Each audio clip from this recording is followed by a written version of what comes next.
Hello दोस्तों, आप सभी का स्वागत है एक और नई वीडियो के अंदर।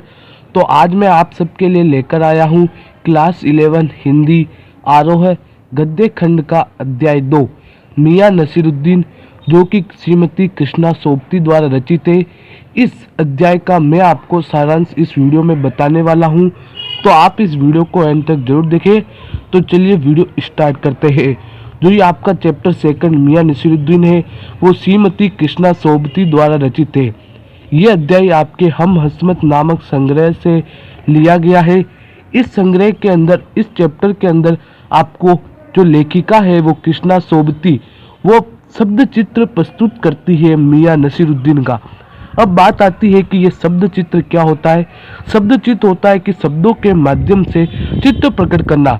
मतलब जो हमारी लेखिका कृष्णा सोबती है, वो शब्दों के माध्यम से मियाँ नसीरुद्दीन का चित्र प्रकट करती है और बताती है कि उनका स्वभाव कैसा है, उनके क्या विचार है लोगों के बारे में।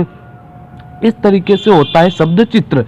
तो अब हम इस कहानी का सारांश देखने वाले हैं, तो चलिए स्टार्ट करते हैं। तो सबसे पहले हम बात करते हैं, एक दिन संयोगवश लेखिका जामा मस्जिद के निकट स्थित पुराने गड्ढैया मोहल्ले की ओर से निकल रही थी। एक मामूली एवं अंधेरी सी दुकान पर आटे का ढेर संते देखकर उन्हें जानने का मन हुआ, तो पता चला कि वे 56 किस्म की रोटी बनाने वाले नानबाई मियाँ नसीरुद्दीन की दुकान थी। मियाँ अंदर ही बैठे बीड़ी पी रहे थे। उनके चेहरे पर बुढ़ापे की झुर्रियां, आंखों में चमक और माथे पर कारीगरी के तेवर थे। तो ये जो पहला पॉइंट है वो हो जाएगा आपके नसीरुद्दीन से लेखिका की भेंट। तो इस तरीके से आपको सारांश को याद करना है।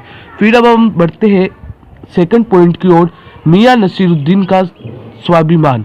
लेखिका ने पास जाकर मियाँ से पूछा कि आपने किस्म किस्म की रोटियां पकाने का हुनर कहाँ से सीखा। तब बड़े ही स्वाभिमान के साथ मियाँ ने उत्तर दिया कि नानबाई का पैसा हमारी कई पुश्तों से चल रहा है। उनके वालिद मियाँ बरकत साई नानबाई गड्ढैया वाले नाम से और उनके दादा मियाँ कल्लन आला नानबाई थे। नानबाई की कला उन्होंने अपने वालिद पिताजी से परंपरागत रूप से सीखी। तो इस पॉइंट के अंदर आपको मियाँ नसीरुद्दीन का स्वाभिमान के बारे में बताया गया है। फिर अगला पॉइंट आता है, कला एक साधना का प्रतिफल।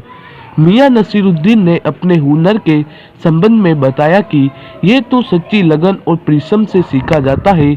इसके लिए कठोर साधना करनी पड़ती है। इसे सीखने के लिए छोटे बड़े सभी काम करने पड़ते हैं। छोटे काम करने से ही बड़ी कला सीखी जाती है। मियाँ ने बताया कि उन्होंने भट्टी बनाने, बर्तन धोने, भट्टी में आँच देने जैसे छोटे छोटे काम कर कर ही रोटी बनाने का इल्म सीखा।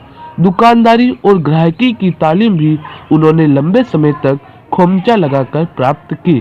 तो कला एक साधना का प्रतिफल, इस पॉइंट के अंदर आपको ये सारी बातें लिखनी है। अगर आप सारांश को अच्छी तरह से याद कर लोगे, तो आप कोई भी क्वेश्चन आएगा आपके इस चैप्टर से, तो आप इन क्वेश्चंस के आंसर भी आसानी से लिख पाएंगे। फिर अगला पॉइंट आता है, खानदानी गौरव की भावना। खानदान की बात आने पर मियाँ नसीरुद्दीन ने बड़े गर्व और बड़प्पन के साथ बताया कि उनके बुजुर्ग बादशाह सलामत के खास नानबाई थे। वे बादशाह सलामत दिल्ली के ही जहाँपनाह थे, परंतु उनका नाम कहने सुनने की क्या जरूरत। बादशाह सलामत के कहने पर उनके बुजुर्गों ने एक ऐसी चीज बनाकर खिलाई थी जो न आग में पकी न पानी से बनी। वह चीज क्या थी, उस पकवान का नाम क्या बतावे। खानदानी नानबाई तो कुएं में भी रोटी पका सकता है। खानदानी गौरव प्रकट करते हुए मियाँ ने बताया कि हमारे खानदान की कलाकारी अपने आप में एक कर्तव्य है। ये आपके पॉइंट नंबर 4, खानदानी गौरव की भावना, उसके अंदर आपको ये लिखना है। अगला पॉइंट आता है, मियाँ नसीरुद्दीन की पीड़ा। यह सबसे इम्पोर्टेंट है, इसलिए इसको आपको ध्यान से सुनना है।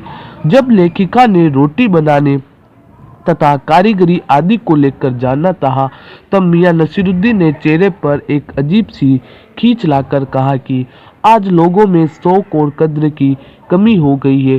फिर उन्होंने फटाफट उखड़े मन से 8-10 तरह की रोटियों के नाम बताए तथा तुनकी रोटी के संबंध में कहा कि यह पापड़ से भी ज्यादा महीन होती है। एकाएक मियाँ की आंखों में कुछ कौंध गया और वे अपनी पीड़ा प्रकट करते हुए कहने लगे कि अब वे जमाने और वे लोग नहीं रहे। अब तो तंदूरी रोटी का जमाना है, जो निकाली तंदूर से निकली और हजम। तो इस कहानी के अंदर जो मियाँ नसीरुद्दीन है उसके बारे में बताया गया है। उनका यह मानना है कि अब लोगों को कला की कोई कद्र नहीं है। वो रोटी होती है, वो तंदूरी रोटी का अब जमाना ही नहीं रहा है कि निकाली तंदूर से निगली और हजम। आजकल लोग क्या करते हैं, रोटी को तंदूरी से निकालते हैं और निगल कर हजम लेते हैं। तो इस तरीके से मियाँ नसीरुद्दीन ने अपनी पीड़ा प्रकट की है। तो आपको ये ध्यान रखना है, इस कहानी की जो लास्ट की लाइन है वो आपको ध्यान में रखनी है कि मियाँ नसीरुद्दीन ने कहा कि आजकल लोगों को कोई कला की कद्र नहीं रही है। आजकल उन रोटियों का क्या जमाना रहा है, आजकल तो रोटियां होती है वो तंदूर से निकाली, निगली और हजमी। तो इस तरीके से आपको मियाँ नसीरुद्दीन अध्याय है उसका सारांश ध्यान में रखना है। तो आपको ये वीडियो कैसी लगी मुझे कमेंट बॉक्स में लिखकर बताना ना भूलें। और ये वीडियो पसंद आई है तो इस वीडियो को लाइक, शेयर एंड चैनल को सब्सक्राइब करना ना भूलें। तो मिलते हैं अगली वीडियो में, तब तक के लिए बाय बाय, जय हिंद, वंदे मातरम।